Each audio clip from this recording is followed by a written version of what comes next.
Welcome to Whatever Happened to Pizza at McDonald's, the investigative journalism program where I ask the question, whatever happened to the pizza at McDonald's?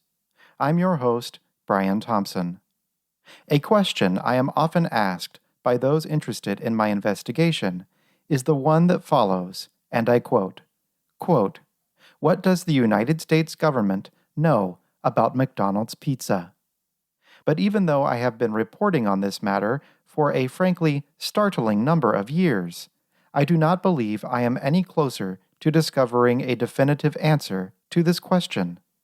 It seems impossible to me that the government has not at least been keeping tabs on the situation.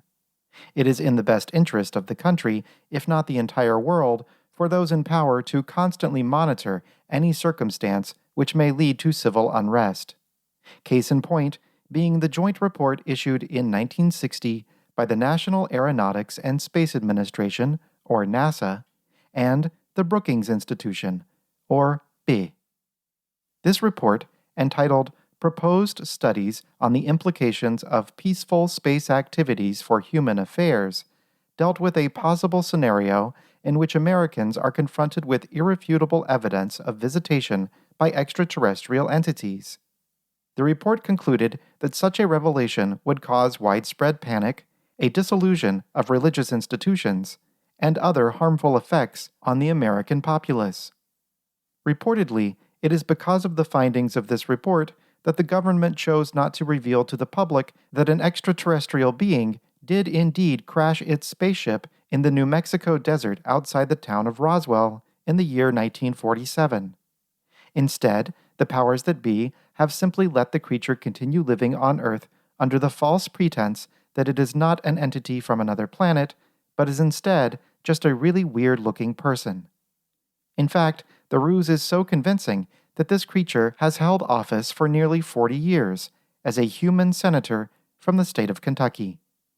I do not know of any government reports related to the disappearance of pizza from the McDonald's menu, but it seems likely at least one has been drafted sometime in the last few decades. There is no question that McDonald's pizza's removal has caused widespread harm. Nowhere is this more evident than among the desolate ruins of the town of Pomeroy, Ohio, the last location to serve McDonald's pizza prepared according to its original recipe. Today, when one looks into the eyes of the average Pomeroyer, one cannot help but be struck by the seemingly bottomless chasm of despair evident in the milky blackness of their pupils. And, of course, shortly thereafter, one cannot help but be struck by some kind of makeshift club by that Pomeroyer's criminal accomplice, who has approached you from behind to knock you out and steal your wallet. The effects on the rest of the population, who have been suffering under the proverbial yoke of a McDonald's pizza-less society even longer than the craven citizens of Pomeroy, are perhaps less obvious, but, I believe, equally irrefutable. After all, it cannot be a coincidence that the end of the McDonald's pizza heyday, aka the mid to late 1990s, also saw the rise of such evil forces as the Al-Qaeda terrorist network and the musical genre known as nu metal. But when I have telephoned the United States government to make the simple request that they immediately tender to me any and all documents related to the McDonald's pizza matter, I have always been met with limited to no success. Despite the passage of the Freedom of Information Act, which ostensibly grants both common citizens and respected Pulitzer Prize-winning journalists such as myself the right to have such documents mailed to us, I am often told that no such documents exist. Once, in the course of doing routine due diligence, I called the National Security Agency every business hour for 48 straight business days, requesting that they busy themselves with the business of sending me just such documents. After repeated rebuffs, I informed the public relations agent that I had quite a bit of time metaphorically on my literal hands, and would not stop exercising my telephonic rights until someone admitted to me that these McDonald's pizza documents do in fact exist. After some rather rudely loud and heavy sighing, the agent said that he would send me something, and asked for my mailing address. Shortly thereafter, I received in the mail an envelope emblazoned with the official NSA seal and containing a torn-out page of loose-leaf notebook paper. Handwritten across the top is the title McDonald's Pizza Document. You can imagine my excitement upon receipt. In fact, I was so overwhelmed with excitement that I began to hyperventilate. Thankfully, my postal carrier saved my life by making me breathe into his mailbag. If I could remember his name, I would extend my sincerest gratitudes. But upon taking the paper from my mailbox in the lobby of my apartment building back to my home headquarters, that arousal of excitement transformed into an arousal of frustration, as I realized nearly the entire document had been redacted via the application of a thick layer of Bic Wite-Out brand correction liquid. And written in red pen across the bottom of the page was the following word: classified. Apparently, revealing McDonald's pizza information could be threatening to national security. I placed the useless paper in one of my safes and set my entire focus on decreasing my arousal. And there the document remained until just this past week, when current events reminded me of its existence. Some time ago, quite a roar was uproared when the Federal Bureau of Investigation revealed they had recovered several classified, top-secret documents from the motel where a former president lives. I do not recall the president's name. Daniel or David, I think.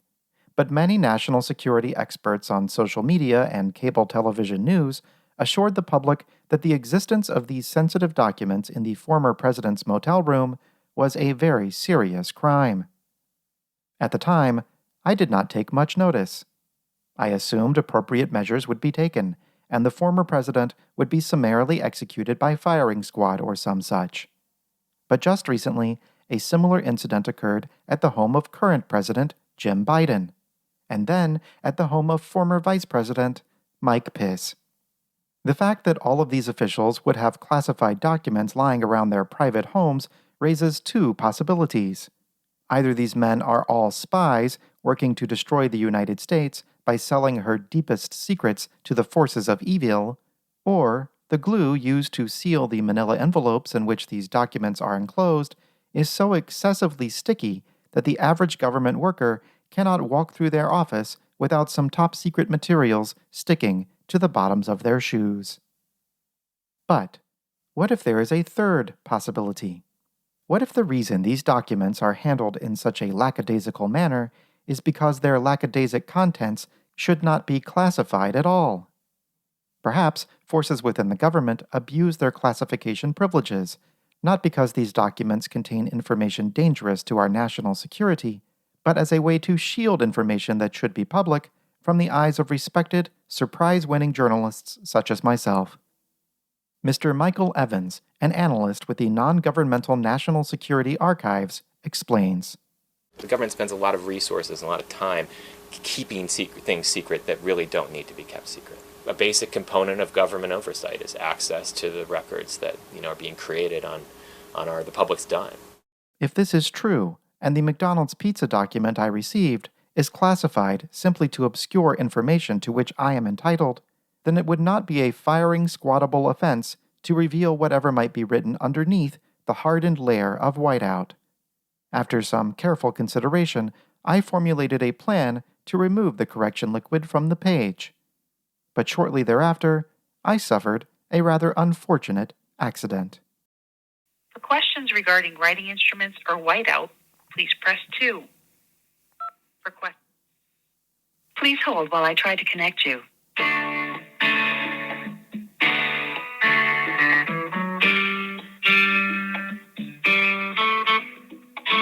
Your call has been forwarded to the voicemail for Big Consumer Engagement. No one is available to take your call. At the tone, please record your message. When you've finished recording, you may hang up or press the pound key for more options. Hello, my name is Brian Thompson. I hope it isn't a serious emergency that has taken all of your operators away from the job today. But anyway, I'm calling with a comment about one of your big brand products, specifically Wite-Out correction fluid. I have in my possession several classified documents where said fluid has been used to redact information deemed to be sensitive by the document's creators. And this morning I was doing some multitasking by reviewing these documents in my bathroom, where I happen to keep a supply of matches handy. And it occurred to me that perhaps I could use the flame from the matches to burn off the Wite-Out correctional fluid and reveal the redacted text hidden beneath. Now, I understand this could be considered a somewhat dangerous activity because of the involvement of fire, but please do keep in mind that I was very cautious and I am a very careful person in general. Be that as it may, however, I was somewhat unprepared for the quickness with which the Wite-Out correctional fluid caught fire and the robustness of the ensuing blaze. Within just approximately half of one moment, the Wite-Out was completely gone, which I admit was my desired result, but then also the document underneath actually erupted in flames. As I said, I did happen to be multitasking in my bathroom while conducting this maneuver, so it was a simple matter to simply drop the burning paper between my legs and into the toilet water below. So I do not believe I will be pursuing any legal recompense for any injuries sustained, as I believe I only suffered some minor singes to a few thigh hairs, but I wanted to bring this matter to your attention since there is no warning about this kind of situation on the Wite-Out label other than a somewhat large note reading highly flammable liquid and vapor. But like I said, the Wite-Out I was attempting to burn off was being used to redact a supposedly sensitive document, and so therefore I believe it was in solid form, not liquid. So I had no idea what sort of an ordeal I was in for.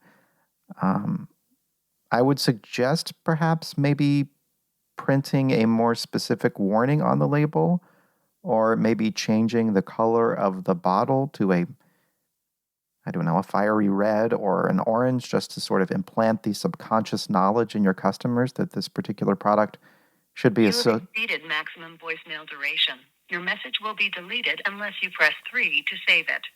To listen to your message, press 1. To erase, message sent. Thank you for calling. Goodbye.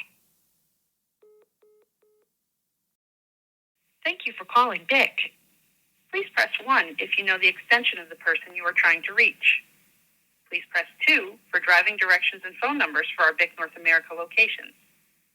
If you are a consumer and have a question or issue with a BIC product, including orders placed on BIC.com, please press 3. If you have placed an order for Design My BIC personalized lighters, please press 1. For all other product inquiries, please press 2. Thank you for calling the BIC Consumer Engagement Department. For ink or Wite-Out removal recommendations, please press 1. For questions regarding writing instruments or Wite-Out, please press 2. Please hold while I try to connect you.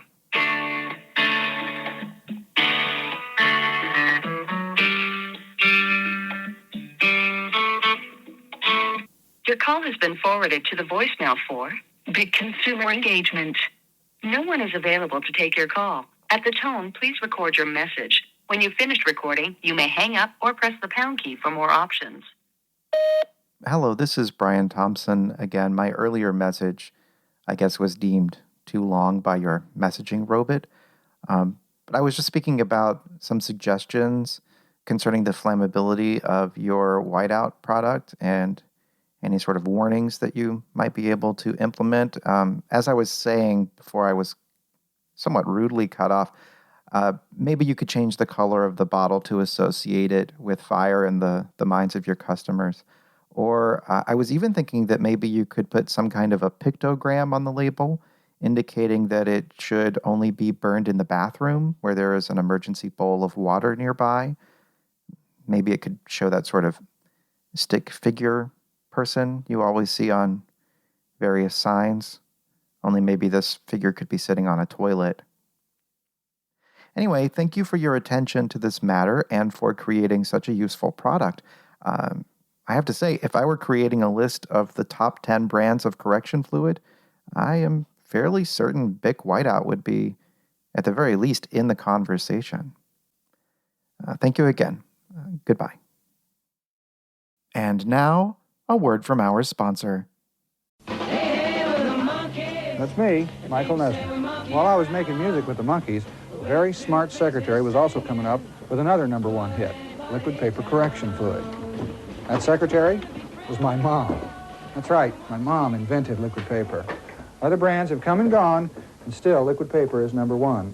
So if you always want to hit the right note, 2, 3. Right wrongs with liquid paper, it's the one. Do you know what happened to pizza at McDonald's? Do you remember it? Please send all correspondence to pizza@mcdonalds@gmail.com.